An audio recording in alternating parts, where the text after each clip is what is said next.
Good morning, everybody. Welcome back to Cilinix Crypto. Hope you're all doing great this Saturday morning. Hope you're going to have a great weekend. Hope you had a good week. Last week was not the best week in terms of price action. I would argue that XRP has fared relatively well. If you compare to other altcoins, XRP has done quite well. And if you're an XRP holder, obviously you don't like to look at the price right now. But I would like to tell you that there's altcoins that look much worse. And I still am relatively positive about XRP here. What I told you yesterday is that the key thing right here is obviously whether XRP is going to reclaim. We're looking at the 12-hour time frame right now. Whether we're going to be able to reclaim this very important level. And also high liquidity zone, by the way, between 2.83 and 2.79. Now, I've talked about that level very often in the last week.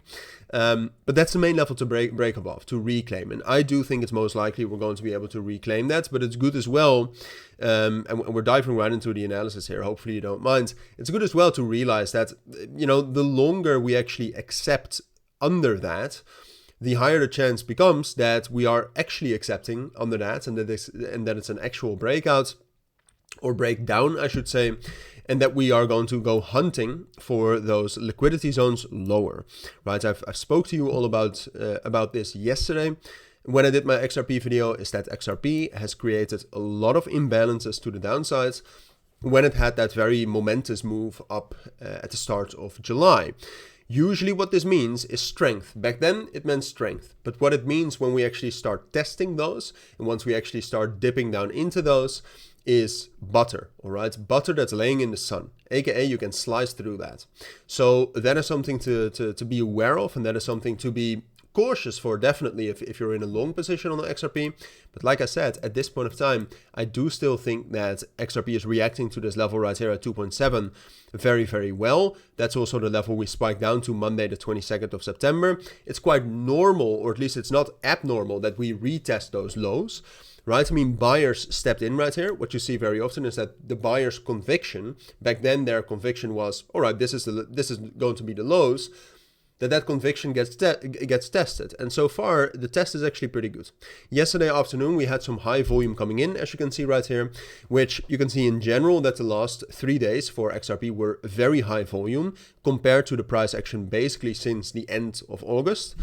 And with high volume being able to hold that level and actually getting close to the level we need to reclaim, which for simplicity, let's say 2.81, that's pretty good news.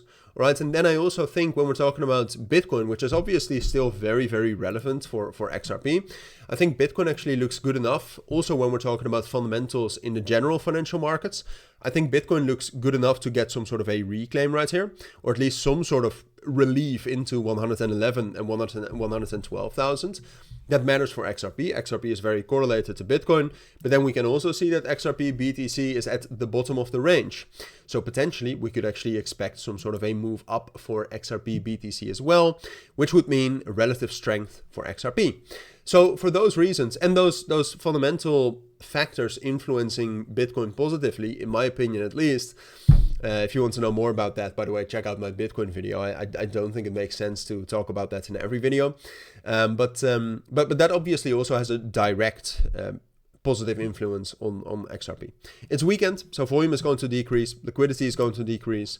So I'll give XRP a little bit more time to reclaim that level right here at 2.81, but we do need to reclaim that by Monday afternoon, right? If we're unable to reclaim that, then I do have to say that we're going to drop down lower. For now, I would still say it's most likely we're going to be able to reclaim that, get a move into 2.91 and get some more stability. Those are my thoughts. Have a great Saturday. Have a great weekend, everybody. I'll be back with a new video tomorrow, but for now, take care and bye.